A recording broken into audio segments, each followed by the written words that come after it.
Vous dites dans une de vos diffusions sur Internet, en tout cas sur Congo Liberty, que le Rwanda est devenu le gendarme de l'Afrique. Est-ce que vous pensez que les accords entre Denis Sassou Nguesso et le Rwanda peut entraîner, une fois de plus, une guerre dans le bassin du Congo? Écoutez, moi je pense que cette histoire de la cession de 1000 km² de terre congolaise au Rwanda est une déclaration de guerre à la RDC,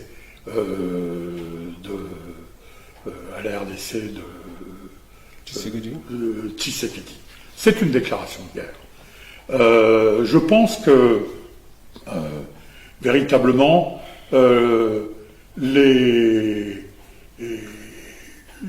on va essayer d'exciter la RDC pour qu'ils tirent les premiers et pour qu'après justifier un retour, pour justifier que le Congo-Brazzaville se défende. Et à ce moment-là, croyez-moi, le Congo-Brazzaville saura faire appel aux forces de Kagame pour le défendre. C'est une déclaration de guerre, et c'est un plan de guerre. Voilà. 1000 km², c'est énorme. On parle de 2 fois la surface de Kigali, tout ça. Mais je vais vous donner un autre chiffre. 1000 km², c'est quoi? C'est ce que l'Empire chinois, à la fin du 19e siècle, avait concédé à l'Empire britannique pour construire Hong Kong. 1000 km², c'est la surface de Hong Kong. Exactement. On connaît la puissance de Hong Kong aujourd'hui, qui est retournée dans le giron de l'Empire chinois, après plus de 100 ans de présence britannique. Mais enfin, vous imaginez ce que ça peut faire sur 1000 km² de terre riche au milieu du Congo-Brazzaville. À 1000 km², vous faites vivre entre 500 000 et 1 million de personnes. Il y a 7 millions d'habitants sur les 1000 km² de Hong Kong. Alors, sans aller jusqu'à ce niveau de densité, vous imaginez un peu ce que ça représente. 1000 km² pour faire un aéroport, pour construire des villes, pour accueillir des ingénieurs, tout ça financé par la rente, les rentes du Rwanda, qui est immensément riche. Le Rwanda tire ses richesses d'où? Le Rwanda tire ses richesses de la rente mémorielle. Le Rwanda de Kagame touche un fric fou de tous les remords des pays occidentaux, les pauvres endroits, les pauvres Tutsis. Il faut aider Kagame, d'une part, mais surtout, et encore plus, du pillage des mines du Kivu et de la RDC, qui est mise à sac. Un génocide Tutsi? Les Tutsis, bon d'accord, 800 000 morts au Rwanda, mais combien depuis 20 ans? Près de 20 millions de morts en RDC. Mais à qui profite le crime du Rwanda? Quel est le grand bénéficiaire du crime du Rwanda? Vous savez, Napoléon disait une chose très juste. Il disait « L'histoire n'est qu'un grand mensonge auquel tout le monde croit. » Voilà. Ça, c'est une citation de Napoléon. Tout le monde s'est mis à croire au grand mensonge des Tutsis massacrés, des Tutsis nilotiques massacrés par les Hutus bantous dans le cadre d'une guerre raciale qui n'existe pas. Le Rwanda, en 1994, c'est des Rwandais. Point. Tous sont Rwandais, tous sont mélangés. Comment on fait la différence entre un Tutsi et un Rwandais? Combien de mariages mixtes? Combien d'enfants des 200? Tout ça ne veut plus rien dire. C'est instrumentalisé. Ces histoires d'ethnie et de tribus sont des instrumentalisations des journalistes occidentaux. Voilà ce que j'ai à dire là-dessus. Donc je pense que Sassou Nguesso, qui est en fin de course, et qui finalement, qu'est-ce que c'est que Sassou Nguesso? C'est un gardien de puits de pétrole, et sa famille, qui s'est retirée dans le nord du pays, dans sa petite Suisse autour d'Oyo, largement financée, bien payée par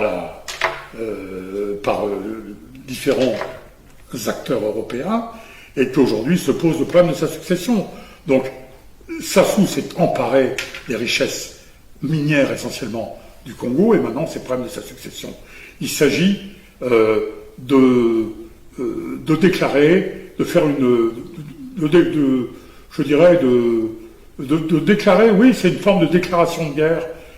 C'est une forme de déclaration de guerre pour maintenir le clan Sassou après Sassou au pouvoir. Je pense que Sassou, mais Sassou n'est pas tout seul là-dedans. Hein. Je pense que il faut bien voir aussi la main américaine et la main occidentale derrière. Hein. Parce que la France a reculé partout. Malheureusement, en Afrique, on a réussi à se fâcher, Français et Africains, pour plein de raisons qui serait trop long de raconter ici. Mais maintenant, donc, notre armée étant chassée d'Afrique, parce que les Africains n'en veulent plus, eh bien, c'est les Américains qui prennent le relais. Donc, l'Afrique, elle va payer, de la même manière qu'au XIXe siècle, elle a payé la compétition qui existait entre tous les États européens qui se sont partagés l'Afrique. Chaque frontière africaine est la trace d'une marque de guerre en Europe. Hein. Eh bien, aujourd'hui, l'Afrique, elle va être la victime des affrontements entre l'Occident, ce qu'on appelle la communauté internationale, avec à la tête les États-Unis, et puis les autres pays. Donc Sassou, il a tout à fait intérêt à rentrer et à déclarer la guerre, à dire tenez, voilà mon porte-avions, le Congo-Brazzaville, installez-vous, et puis là, on va mettre les 100 000 hommes, peut-être pas 100 000, mais croyez-moi, l'armée de Kagame, c'est pas l'armée ni de la RDC, ni du Congo-Brazzaville. Lui, Kagame, il a une vraie armée de guerriers, et bien équipée par les États-Unis. Donc, c'est une déclaration de guerre qui arrange Sassou, qui arrange Sassou parce que depuis toujours cet homme consiste à diviser le monde pour régner, pour établir le règne des ténèbres sur le monde. Les ténèbres sont sur Brazzaville, mais si on n'y prend pas garde, eh bien les ténèbres pourraient régner bien ailleurs. Voilà ce que je pense de Sassou Nguesso. C'est un homme qui divise, c'est là où il est fort, c'est là où il excelle. Hervé Zebrowski sur Congo Liberty, avec sa crinière, j'aurais pu dire Monseigneur Zebrowski ou Saint-Père Zebrowski, mais bon, ça c'est entre moi et lui. Alors, frère Hervé Zebrowski, aujourd'hui au Congo-Brazzaville que vous avez bien connu, le pays du cardinal Émile Biayenda, celui des martyrs que vous avez cités, Monseigneur Singa, Monseigneur Batantou et également Monseigneur Ernest Nkombo, il y a une actualité, des accords entre M. Denis Sassou Nguesso et le Rwanda. Alors je sais, qu'est-ce qui lie M. Denis Sassou Nguesso et M. Paul Kagame, à votre avis? Alors, à mon avis, il y a un dénominateur commun qui est, je dirais, complètement prouvé, prouvable historiquement. Ce dénominateur commun, je dirais, c'est chez ces deux hommes, je dirais ce guerrier, ce soldat qui est Kagame, et ce flic, ce policier qui est Sassou Nguesso, sont tous les deux habités par un même ressentiment profond, probablement lié à l'enfance, ressentiment tous les deux catholiques, enfants de l'Église catholique, un sentiment profond de haine, j'ose le mot, contre l'Église catholique. Je vais essayer rapidement d'établir des choses qu'on ne sait pas, des dates qui définissent que je suis, qui éclairent plutôt ce que je suis en train de dire. Quand Sassou Nguesso enterre avec sa légion de serviteurs dédiés au culte des forces de la mort, quand il enterre le cardinal Émile Biayenda,